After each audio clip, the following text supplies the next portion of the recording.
Okay, this is the last thing I'm gonna say, and then I'm definitely getting off social media because somebody is posting in comments and made an Instagram solely of a video interview that I did with Oliver Twixt, basically saying that I consented to everything, I'm a liar, blah, blah, blah, blah. Basically, like just a gotcha, trying to do a gotcha moment with me. Somebody's like, oh, whoa, the hot tub works. What?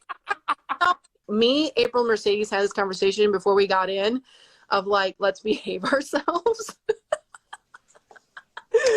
So then I saw Mercedes, and then like I looked at this dude and he looked at me and he just like grabbed me and I was like, let's do this. And then April's like, I gotta go, I have a boyfriend, bye, which is what I should have done, but that's not what happened. Y'all only let me sleep for 4 hours. You're feeding me crackers and cheese and water. I got to do these fucking photo shoots and these interviews and being locked up in the closet. I was about to say something that was going to be very bad. Locked up in the closet and all that. Yes, where is the dick? And then they're like, here, it's on a silver platter. Yes. I mean, oh, bless her heart. She was very strong and like, no. But I was like, woo! All right. Hey, what's up? It's your girl, Nique, and you're tuned in to Nique at Night. And this is a part 2 to a video that I did yesterday talking about the America's Next Top Model documentary. And most importantly, the situation that is currently going viral and amplifying the hate train on oTyra, the situation with a model by the name of Shandi Sullivan. Now, on the show, Shandi basically was a model that was not a winner of the show. Her controversy on the show was her going on top model. She had this makeover transformation. She was a girl who worked at Walgreens. She looked like I wouldn't even say average girl next door because she was like below average, but she was this kind of mid, like below average type of chick. And when she went on top model, she was chosen, and her dream was to basically never have to work at Walgreens again. And while she was on the show, they basically did a makeover on her like they do most of the contestants. They kind of lightened up her hair, framed out her face, and she had some, like, you know, some photo shoots, some challenges that she went on, and so on and so forth. She was able to make it all the way down to the top 5 girls. And when she made it down to the top 5 girls, they had went, I believe, overseas. When they went overseas, they basically had these what would be called go-sees. You know, you would go and you would try to land a modeling gig with different agencies or different like runway shows, etc. So basically what they did on her season was they set her up and all of the top 5 models with these guys who were going to be like riding them around to the go-sees. After the go-sees, they decided, hey, let's liven things up. Let's celebrate. We've made it to the top 5. And let's have some guys over and loosen up. Well, an interview that she did 5 years ago with a guy by the name of Oliver Twist basically directly contradicts this SA narrative. Now, in the interview that she did with Oliver Twist, in so many words, she was saying that, you know, she kind of just didn't want the fact that she cheated on her boyfriend to be aired. She talked about how she was excited to have male energy around. She talked about how she was consenting with the guy. And she talked about how she was like flirting with all the hot guys, and she was happy to finally be able to, you know, get some male energy. Now, I'm summarizing her words. I'm going to show it to you guys in a second. But in this interview, it was nothing about SA. Like, it was all about her cheating. Like, I cheated on my boyfriend. It was shown, da da da da da. Like, you know, in so many words, it was embarrassing to her. Well, now that people have pulled up her old interview and people are watching the interview that she did with Oliver Twist, and they're comparing it to her documentary scenario that she framed on Netflix documentary, people are calling out the contradiction. In addition to people spotting out the contradictions that she said between the America's Next Top Model documentary now, her interview with Oliver, there are people who are having a huge conversation under a Facebook thread. Now, in the Facebook thread, there was a post shared and it said, "The heartbreaking real reason Shandi Sullivan chose to go on the ANTM documentary." Now, in the comments, they shared a clip to a website, and on the website it described how she described the situation in the hot tub. And even people in the comments, they believe the guy that she was involved with AR'd her, and she should look into pressing charges to put him in jail. Because people are going so far as to say that the man who was equally drunk as her, and they both were drinking as well, and people were stating that he should go to jail. People were stating that she should sue Next Top Model. She should sue the man. She should get him locked up. It sparked this big, wide debate on what's consensual, what's non-consensual. And people started to dig up all of her prior interviews where she directly contradicted this narrative that she is posing on this new documentary. Well, she decided to respond to the backlash. She says people are basically offering to kind of like give her sympathy and support as in the form of currency. People are looking to give her money. And she says that, you know, even though the people kind of want to throw money at her, she wants them to send her support via DM and all of those things. Okay. Now I'm going to go over all of this in this video. And I'm going to show you guys the interview that she did with Oliver. But before I do that, let me read the article that was attached to that viral Facebook thread, because it kind of outlines what she said in the documentary.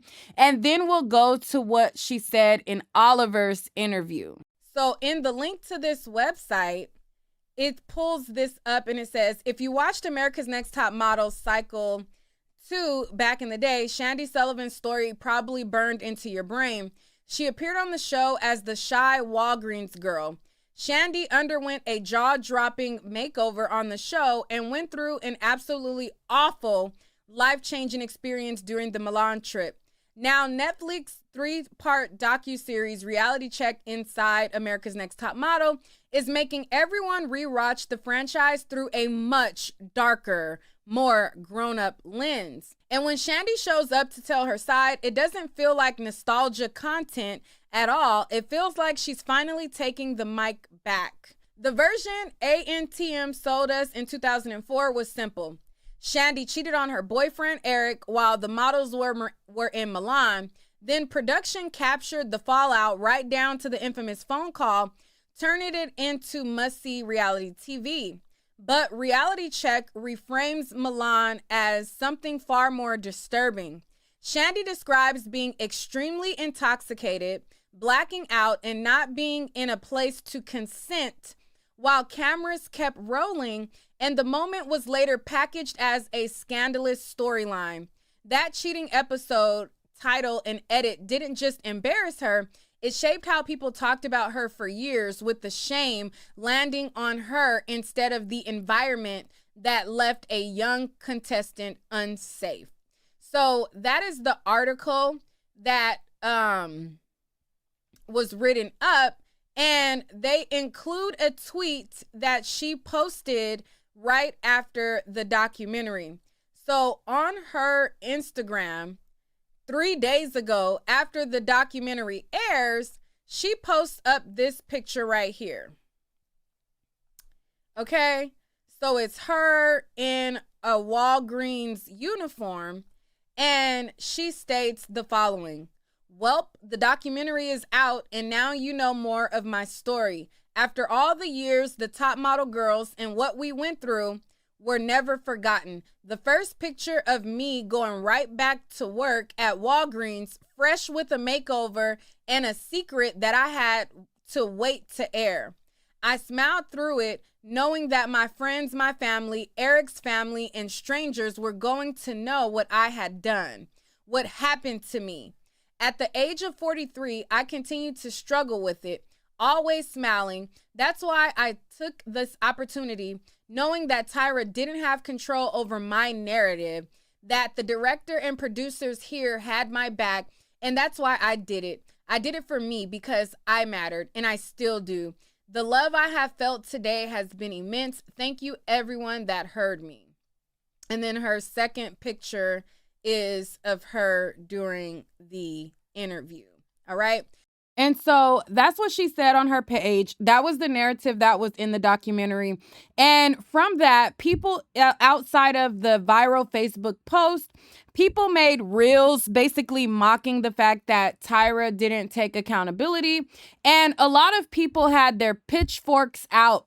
They were mad that people were not labeling the Shandi situation as her being totally R-worded. So I'm going to go under the thread of this video and read to you guys the sentiment that people had where they were going back and forth on what's consensual, what's not consensual. This was taking place under every single social media platform. And that prompted Shandi to respond after people started digging up Oliver's interview. But before we get to Oliver's interview, I just kind of want to let you guys know the sentiment that was being shared all across social platforms. And then we're going to get into what she said on Oliver's interview. And then we're going to get into everything else. Okay, so I went from different platform to different platform to see what people are saying about this. And that is what sparked my ridiculous community post, but we'll get to that later. Somebody says, oh, and also the Italian trip, ? That girl was R-worded. Was that not R-word? She was blackout drunk and the film crew did nothing. They all should be charged. What the F? And then somebody said this though.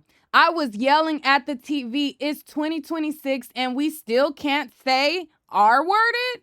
All right, so after that, another woman basically described what her definition of blacked out drunk is. And then a person chimes in that has common sense and they said, did they know she was that drunk? Like, you can behave fully coherent while being in a blackout. So, which is true. So it's like, if you're in a state of you're talking, you seemingly coherent, you're not slurring your words, you're kissing, you're making out, you're telling people yes, how are the other people supposed to discern that this is when we consider it sexual assault? If everybody's drinking alcohol, everybody's drinking and having fun and turning up and flirting and, how are they to discern what part you're going to remember the next day or not if you are not showing signs that you're not coherent? Because when I used to drink alcohol, I used to be on a good one, feeling good, but I knew exactly what I was doing. So I'm talking, I'm turning up, I'm having fun, I'm flirting with boys, and I'm dancing and all of those things. How are other people supposed to know when I wake up tomorrow, okay, she's not going to remember this 30 minutes and she's not going to remember that 30 minutes. So, whatever happens in this block of time, even though, she's walking fine, she's talking fine, she's kissing, she's, we all the same level of lit. How is anybody else supposed to know, okay, this block of 30 minutes is going to be blackout drunk. So this is essay. All of it is essay. Like I feel like that's kind of far reaching if I'm being honest. And the other woman, she replied and she said, did they know she was that drunk? You can behave fully coherent while being in a blackout. Asking because I don't remember the episode.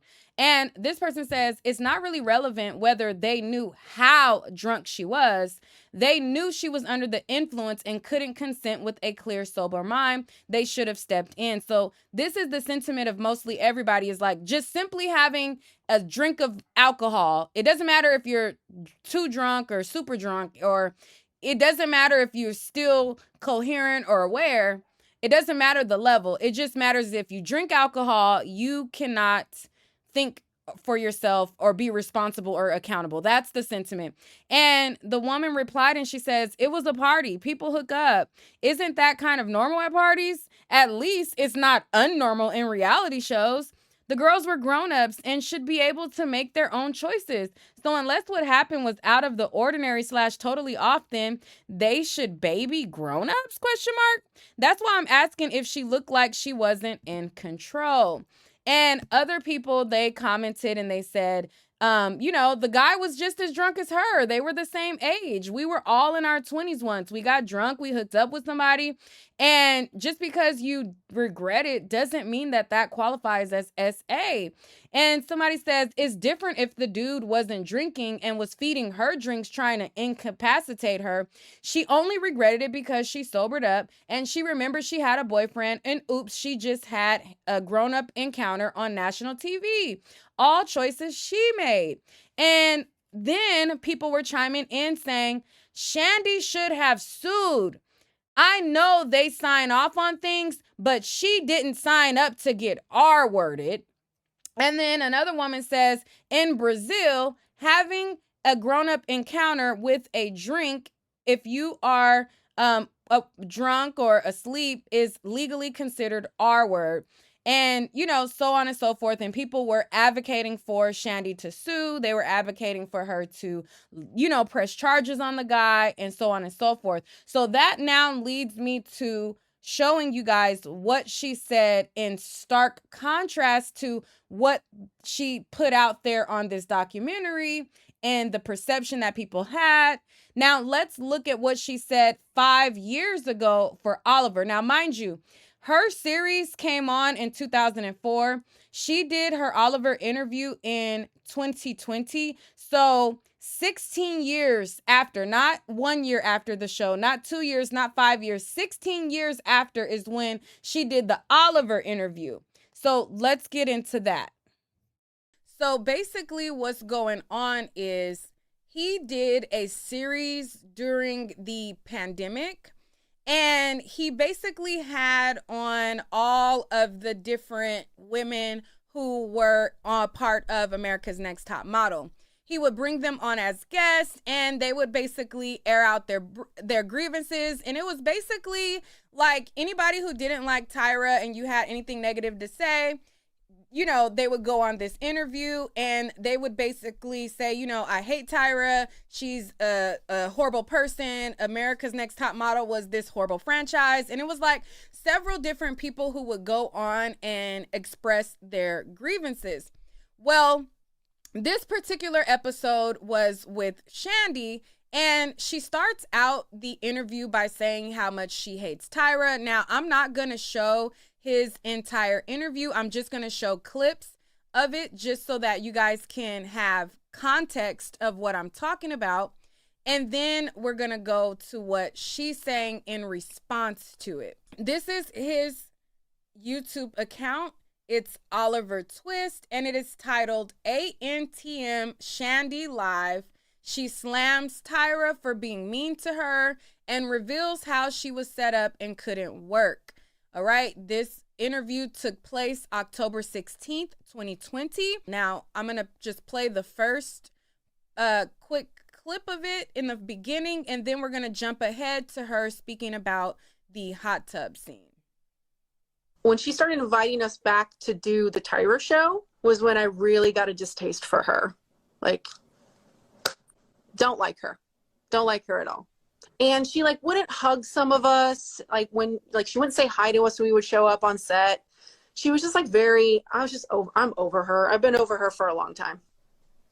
So that's my thoughts on Tyra. Boom. All right.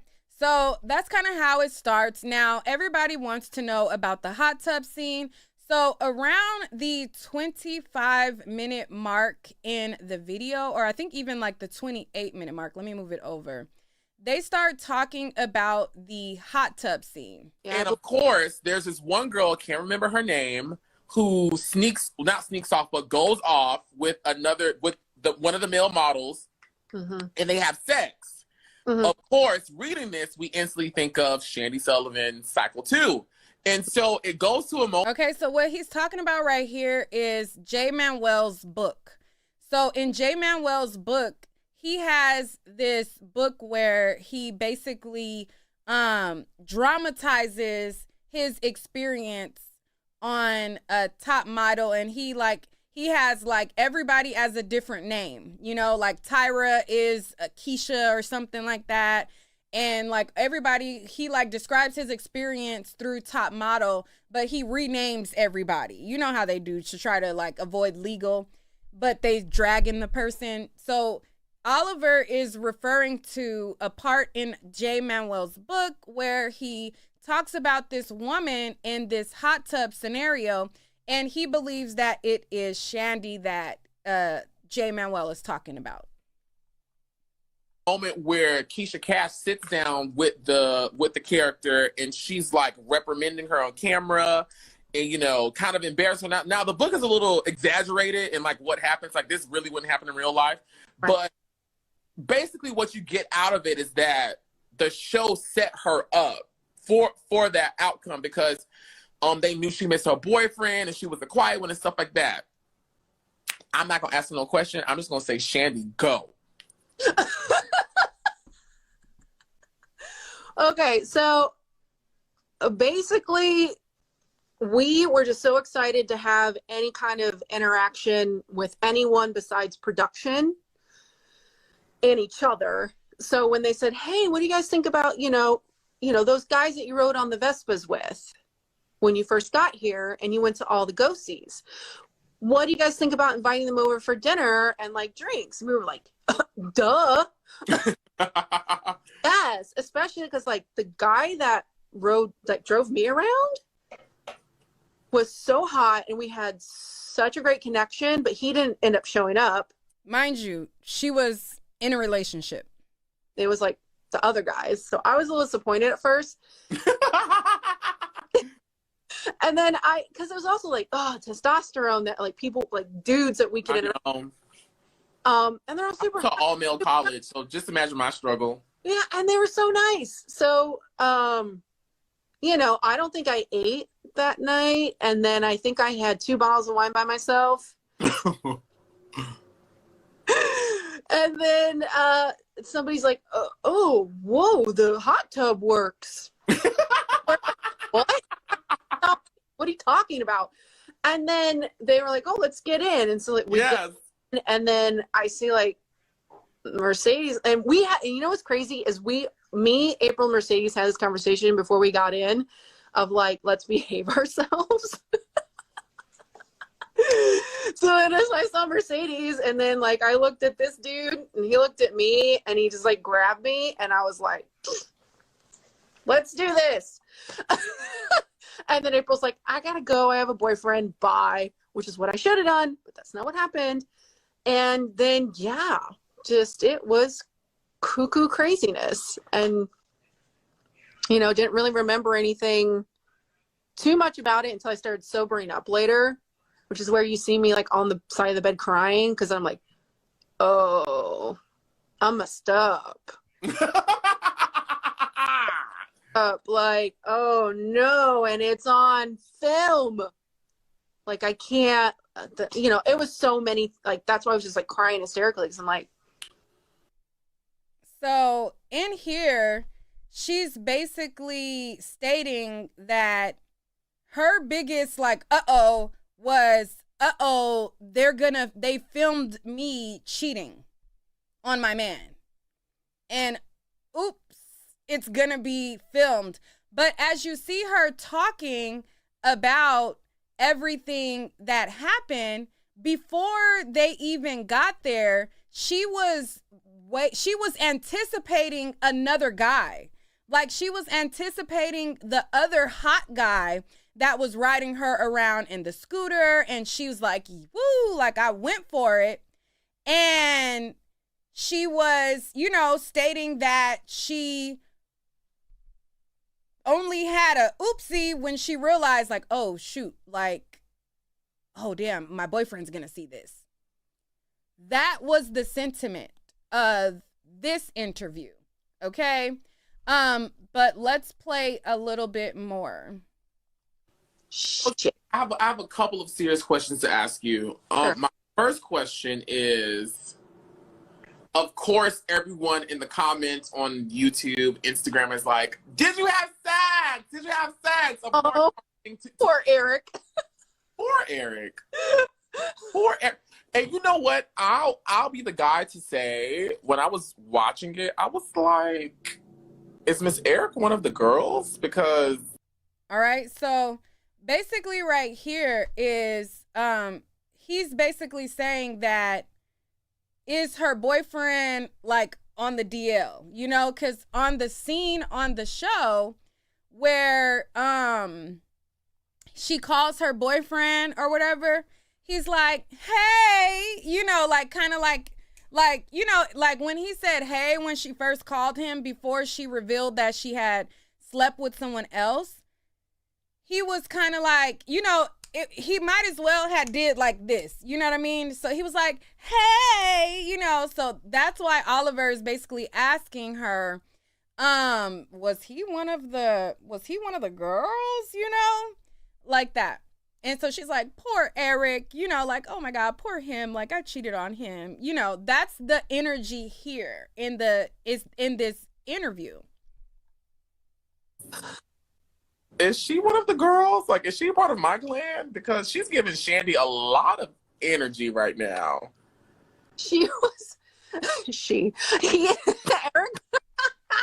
Eric was the most supportive person after that happened. Oh, dope. Good. He had his emotions, that emotional phone call, and he got all his emotions out, and there was all the snot and the crying. I was able to talk to him again on the phone, and he was like, hey, I'm sorry I called you bitch. It's just, you know, I know you're going through a lot of shit and you're super stressed out, and you let your, you know, it got the better of you. Everything got the better of you, and you're just a human being, and I miss you, and just get your shit together and win. And I was like, I'll try. And I tried. So, if you don't mind me asking, what did happen between you and the guy, if you want to? We ended up having sex for like 5 minutes in bed. And then I think we also were making out in the shower, but I don't really remember that. I just remember getting dragged out of the shower by production. I don't remember why. So now, my next... I think the production guys were so freaking awesome. Oh, but dope. That's good. They were amazing. Like, especially the guys that had to film that phone call. All right. So right here, she's even framing it like production was looking out for her. They, you know what I mean? Like she was lit. She was turned up. Production, you know, is like getting her. But when she did the interview on the documentary, it was production, you know, they should have stopped it. They should have stepped in and all of these things, which is a contradiction from what she's saying on the interview that she did on Netflix. You get what I'm saying? So everybody's looking at the Netflix documentary and they're like, oh my God, I can't, like it, this situation is the catalyst that everybody is starting to like officially hate Tyra. They hate Tyra and they're amplifying this hate train because this girl is saying that she was SA'd, she wasn't protected, you know, and she's here 5 years prior to the documentary and she's laughing about it like, you know, she just wanted to get her rocks off. She had a lot of tension from the show. And she basically wanted to get her rocks off for the whole thing. I'm going to play a little bit more. Mm-hmm. We're just like, we're so sorry that we had to film that. It's our job, and we're so sorry. And I was like, it's okay. Like, don't worry about it. All right, so I'm going to pause that right there. You guys can go to his page, Oliver Twist, to see the full interview, but I'm going to skip ahead to the 52-minute mark, all right? So we're going to jump ahead to the 50-minute mark, and the incident about the hot tub comes up again. My ass had flown to Milan and had consumed 2 bottles of wine, and I hadn't had any dick in weeks. I can't promise you I wouldn't have taken a little dance on the disco stick. I'm just saying. I would have. Tyra send me home. It's like, girl, y'all only let me sleep for 4 hours. You feeding me crackers and cheese and water. I got to do these fucking photo shoots and these interviews and being locked up in a closet. I was about to say something else going to be very bad. Locked up in a closet and all that. Yes, where is the dick? And then they're like, here, it's on a silver platter. Yes. I mean, oh, bless her heart. She was very strong and like, no. But I was like, woo! Listen, y'all during cycle 2 participated in something that's so polarizing and toxic. Even before that, she was talking about how she was flirting with all of the guys. Hold on, let me see. Well, if you can't and talk about it, you know. One question I keep seeing pop up in these comments right now that wasn't in my notes is everyone is asking, was Nigel really flirting with April? Oh, heck yeah. Yeah, and he's also a really, really kind and genuine person. And so is April. So, yeah, I mean, and he's hot. So I think we're all flirting with him. To be honest, we were flirting with everybody because we're just like, I'm so stressed out. Hi, who are you? We're tired of talking to the girls. What are you doing? We would mess with like the sound guys all the time. All the time. You know what, Shandi, I'll be very... All right, so then that's when she says, she was like, woo, when it came to the guy in the hot tub. So she responded to this and her tune was completely different. So after this, everybody started to look at the contradictions, look at the stark contrast between her on the documentary and look at the difference between her on this interview, and they started to call her out, okay? So let me go to her Instagram and show you what she's saying in response. Here it is right here. So she says, I'm taking a break from socials for a few days. To the people that are saying, oh, stop placing all the blame on Tyra, aren't listening to those of us that went through it. If you think her behavior is okay, you are part of the problem. You are one of the viewers she places the blame on. Also, people want to know how to show support. You don't have to send me money or request cameos. I actually just turned off requests because I don't have time to make them. I will get to the ones that have requested though. You want to show support. Can do what everyone else has been doing, which is awesome. Send me a DM. I'll read it. I may not respond. I have a podcast called Armful of Popcorn. It's about horror movies with my friend Timmy. You can follow that. Subscribe to our YouTube channel, Armful of Popcorn Podcast. Don't have to give me money. Everybody's struggling right now. I work 7 days a week. I work 2 jobs. And I'm barely making ends meet. And I know everybody else is too. So do not feel like you have to send me money or do anything like that. Just follow my things. Okay, thank you. Okay, this is the last thing I'm gonna say, and then I'm definitely getting off social media because somebody is posting in comments and made an Instagram solely of a video interview that I did with Oliver Twixt, basically saying that I consented to everything, I'm a liar, blah, blah, blah, blah. Basically like just a gotcha, trying to do a gotcha moment with me. And how do you all think, people that think this way, think that I dealt with what happened over the years? I laughed about it. I made fun of it. I smiled. I thought it was all my fault. Hello? All right.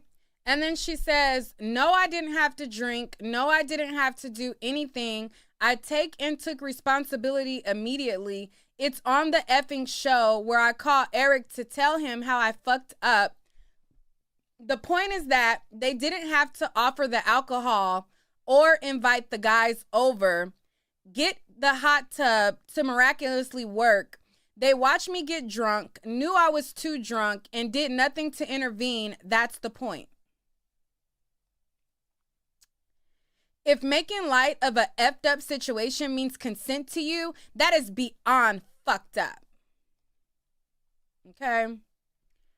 So that is her. She literally says that in the Oliver interview that she was happy to be able to unwind and, you know, have this male energy and have this, but now it's, oh, I didn't know that I was the victim. So now that victim, I'm a victim, and it's all Tyra's fault.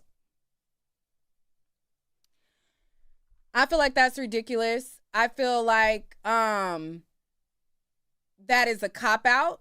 And I feel like everybody who is trying to now weaponize this situation as a Tyra thing when Tyra wasn't there is, I think it's performative. And I think that we are muddying the waters of what sexual assault is way too much.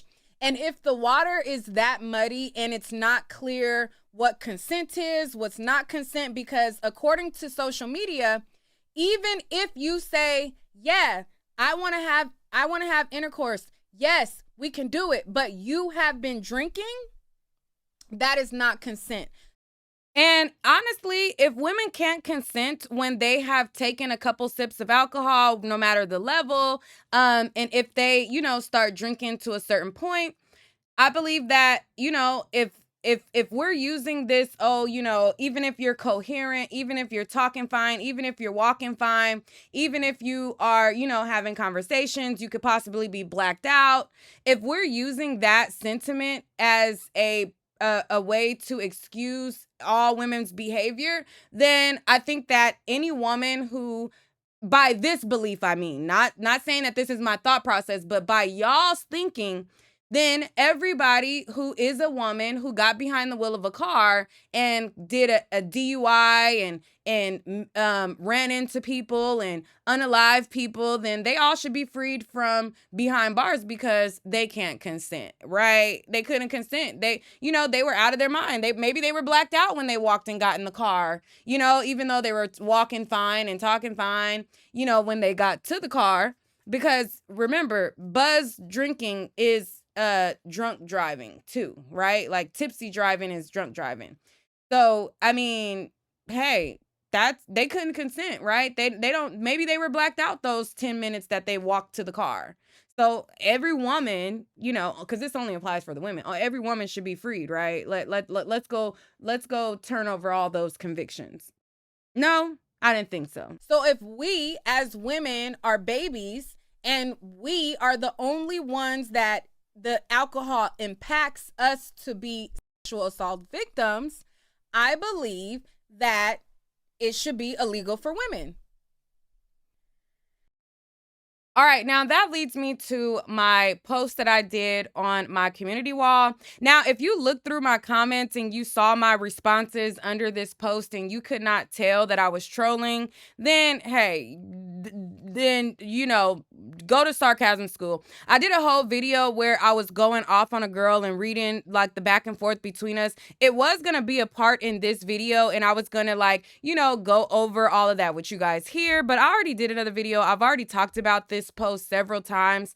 I think that we should be accountable for our actions. And if you don't know your limit, then don't drink. If you can't monitor or you can't drink a suitable amount, then don't drink. But do I really want women to totally not be able to drink alcohol, even though I don't drink alcohol and I wouldn't miss it at all. Wouldn't care. That's not what I actually want. I just want women to be more accountable. And I felt like the narratives that people were having around Shandi were so ridiculous. I'm like, well, let's shake things up. Let's make a post that's as equally ridiculous. Now, you can see that in the comments. Like Mary Beth, if you go to the comment section of this post, you'll see that she makes a comment and then I replied to her and I'm like, well, let's shake it up. If people want to be ridiculous, let's be ridiculous, But other people are not seeing those comments and not seeing that it was clearly satire and trolling and they're taking it for face value. And I mean, if you take it for face value and you think that I'm dead serious and I want to eliminate women's rights, then hey, think what you want. If you're a bimbo that can't control yourself when drinking and you blame everybody else but yourself, then take it for what it is and take it for facts, okay? Let it apply. Let it apply. Like they say, if it don't apply, let it fly. If it apply, then let it sting, okay? If you somebody that can't, be accountable, then hey, then let it apply or however it go. But anyways, now I agree that if a woman is, stumbling, falling over, and she's like clearly out of her mind drunk and she like, you know what I mean? Like, yeah, I feel like at that point, clearly. But if you are on a man's lap, you making out with a man, you giving it out, and you're not falling over, you're not stumbling over, you're talking coherently, you're not slurring your words, but all you have to say is, I was drunk, and that makes it salt. I think that's crazy. I do.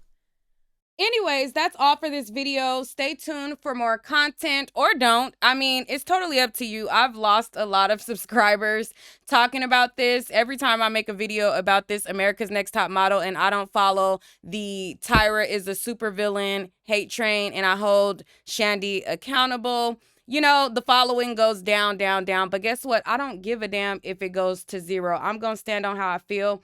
I'm a person who is fair. Anytime you see me do commentary, I'm fair. And if a woman is saying out of her mouth that she wanted male energy and she's saying that she wanted it up until, her drawback was that, she got caught cheating and it's going to be on camera. And then we try to flip that into not only a SA situation, but a R-worded situation. I think that that's dangerous. I don't care. I feel like I call situations out on a case-by-case basis.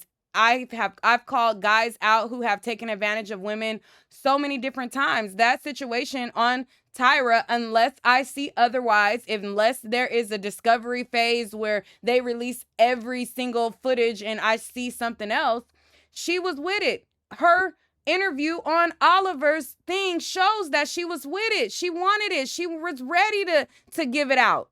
She wanted it.